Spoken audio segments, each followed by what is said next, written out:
دلته یو دا کوېسچن رایز کیږي که نه چې عام طور باندې یوزولي موږ دا خبره کوو چې بعضې وخت کې چې دا الله تعالی په توفیق باندې انسان د دې غلط کار نه بچ شو او چې غلط کار وکړي نو شیطان دوکه کړی دی که نه نو که توفیق دا پاور یې او الله تعالی یو شان انسان له ورکړی خو بیا یې هغه غلط استعمالوي مطلب کاسې بیا هغه نو بیا موږ ولې دا وایو چې ما په الله تعالی په توفیق باندې زه له دې کار نه بچ شوم او دا غلط کار راباندې شیطان وکړو. السلام علیکم ورحمت الله وبرکاتہ. روزانه تاسو ته موږ د دې تفصیلی جواب درکړل خو تاسو ذهن کې بل سوال لا او تاسو دا وی چې چرته توفیق یو سیز وي نو بیا انسان ولی وایي چې دا نیک کار را باندې الله او بد کار را باندې شیطان وکړو. نو دا خبره یاد ساتئ چې شیطان یو کارم پتا باندې نه کوي. شیطان خو قران کریم کې راځي وایي تاسو ته وسوسه اچوم. شیطان خو چې کله انسان کفر وکړي هغه برائت اعلان کوي. سورته حشر آیات نمبر 14 بلو زما دا تاسو ته بیان کړو. کما مثل شیطان اذ قال للانسان اكفر، کله چې شیطان د انسان ته وي ته کفر وکا نو فلما کفر کله چې کفر وکي نو قال شیطان و انی بریء منک زتانه ګورا بری ما ګورا انی اخاف الله رب العالمین، زه خدای الله نه پناه غواړم، زه خدای الله نه نیک انی اخاف الله، زه د الله نه یریږم چې هغه د ټول کائنات پیدا کون کې دی. نو چې شیطان الله منی بیا ملحدین ولې نه منی. دویمه خبر دا ده چې دا د ازل نه موږ سره شیطان موجود دی، موږ سره نفس موجود دی، ځکه موږ دا وایو لا حول ولا قوه الا بالله. د دې معنی هم دا ده چې د نیک کار یو انسانو کې د الله په توفیق سره وکړو، یو بد کار نه انسان بچ شو د الله په فضل او په توفیق سره. شیطان به تا ته وسوسه چې نور ته پخپل کې دا غلطه خبره ده چې ما من شیطان دا کار وکړو. نه دلته تا باندې ګوره بل سوال کوم نو ته به وی چې په ما دې ولې سوال وکړو. زه تا ته چې شیطان د سره په تا باندې کار نشي کولای، غلط ته په خپل اراده سره کار کې. الله رب العزت تا ته وی کنه وهديناه النجدين، ما تاسو ته لارې خودل صراط مستقیم او نه غلط دغه شان دغه فمن شاء فليؤمن ومن شاء فليكفر. که خوخه دي کفر وکاو که خوخه دي سوکا ایمان راوړه. ولا يرضى لعباده الكفر، الله رب العزت د بندگانو د کفر ناراضي نه دي. که تاسو یو چیرې بس الله په دې راضي دي چې موږ د کفر وکړو، نه ولا يرضى لعباده الكفر، الله رب العزت د بندگانو د کفر ناراضي نه دي.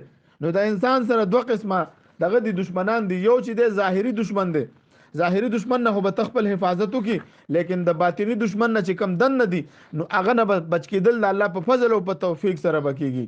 ځکه چې الله رب العزت شیطان وعده کړی و الله سره چې زب سکوما زب دا ټول ستا بندگان ځان سره جهنم ته لړکم. نو ځکه منګ وایو چې الله رب منګه نیک کارو کو د الله په فضل مو کو چې منګه بچو د غلط کار نه د الله په فضل سره بچو. شیطان باندې منګ الزام نشو لګولې چې شیطان ته یو چې دا را باندې تا کو، دا خبره ستاسو غلطه ده. ځکه سورته فاطر آیات نمبر 6 کې اعوذ بالله من الشیطان الرجیم ان الشیطان لکم عدو فاتخذوه عدوا. الله رب العزت دا شیطان ګور ستاسو دشمن دی، تاسو دشمن وګڼئ.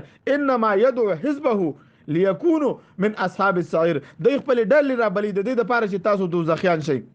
ورا شیطان دا کوشش کوي چې تاسو سو کې موږ جهنم ته لړکی، موږ به د شیطان سو کو. د دې آیات په تفسیر کې دوری منصور کې د قتاده رضی الله تعالی عنہ روایت نقل لې چې شیطان وستاسو ښکارا دشمن دی، تاسو هم ور سره دشمنی وکي. په هر یو مسلمان باندې وی لازم ده چې د دې سره دشمنی وکي او د سره دشمنی دا ده د دې سره دشمنی. قتاده رضی الله تعالی عنہ وی د دې سره دشمنی دا ده چې تاسو د الله اطاعت وکړي او د شیطان سره دشمنی وکړي. شیطان د ابتدا نه کوشش کوي چې انسان گمراه کړي او د خپل ځان سره جهنم ته بوزي. شیطان ولې جهنم ته ځي؟ هغه پښتون دی، هغه قوم پرست دی، هغه سیکولر نظریه والا دی، هغه وی زره چا خبره نه منم، ما ز خپل عقل باندې چلیږم، ما ته د الله د قانون منلو ضرورت نشته. سیکولر دی، نېشنلزم دی، دا ټول پکې خبرې پکې موجود دي په شیطان کې. او عزت آدم علی السلام نه خېبه زما خلقته من نار وخلقته من طين، غدي دغه نه پیدا کړی دی، د خټې نه دی پیدا کړی او زه اورم، زما پاور زیات دی، زه پښتوني ما کې دا کام دی، زما دا کام. شیطان کې خدا خصوصیت دي ځکه جهنم ته ځي. نو شیطان دا کوشش کوي چې منګ هم ځان سره جهنم ته بوزي. نو ځکه منګ وایو چې منګه کم نیک کار کو دا د الله په فضل او په توفیق سره کو. ګینه نور خو الله رب شیطان په تا سره کول نه شي. شیطان خو تا نه امان غواړي.